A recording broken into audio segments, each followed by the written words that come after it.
Salut, c'est Trado. Voilà la vidéo de mise à jour pour l'indice parisien. Séance très intéressante aujourd'hui et très technique. Alors, dans le désordre parce qu'il y a beaucoup de choses à dire. On voit qu'on était bien parti, qu'on a inscrit un plus haut par rapport à ce qu'on a connu la semaine dernière.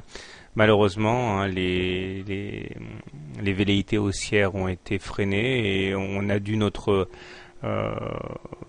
salut qu'un rebond sur la moyenne mobile à cette séance et le seuil des 23,6% qui a été préservé, et ce qui était relativement attendu du fait que ces 23,6% aient été cassés hier, et que bon, généralement on dit que ce qui est résistance devient support une fois qu'il a été brisé. Donc voilà où on en est.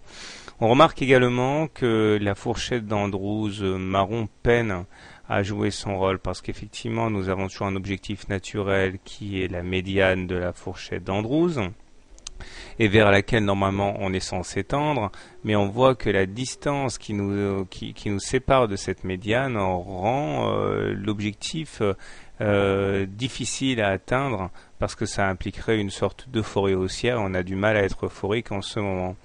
Alors, de l'autre côté, si on sort de la fourchette d'Andrews sans que l'on en ait eu préalablement touché la médiane, ça, généralement, ça fait très mal.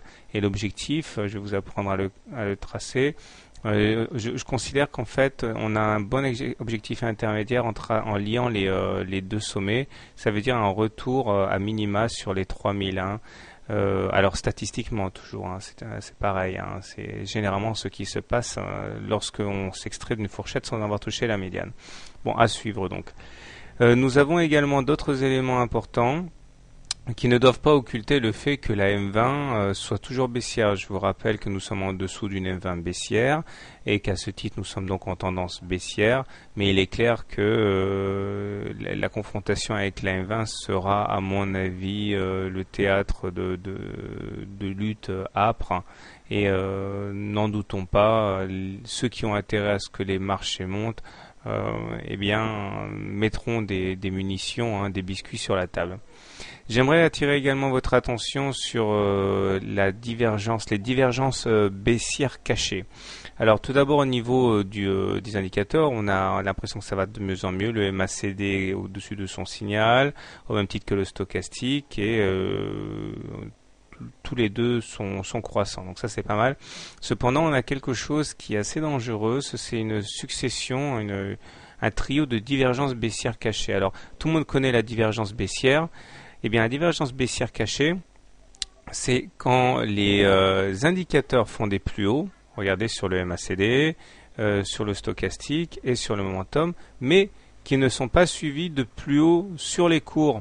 Alors c'est beaucoup plus rare et beaucoup plus pernicieux qu'une divergence baissière simple, parce que ça veut dire en gros que les indicateurs moulinent comme des bêtes, mais qu'on n'arrive à rien, parce que les cours ne parviennent pas à inscrire des plus hauts. Ça, c'est généralement à prendre avec énormément de sérieux, et rien que pour ça, je crains que la confrontation avec la M20 tourne à la fessée pour les haussiers.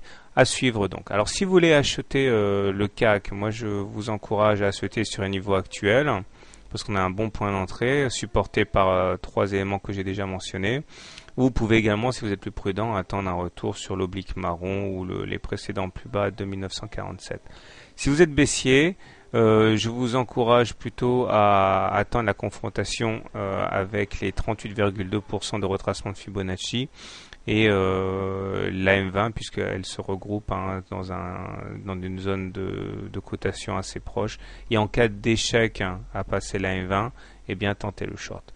Quant à moi, puisqu'on est en dessous d'une M20 baissière, vous savez très bien que je considère que la priorité doit être donnée au trade baissier. Donc je suis vendeur sur rebond.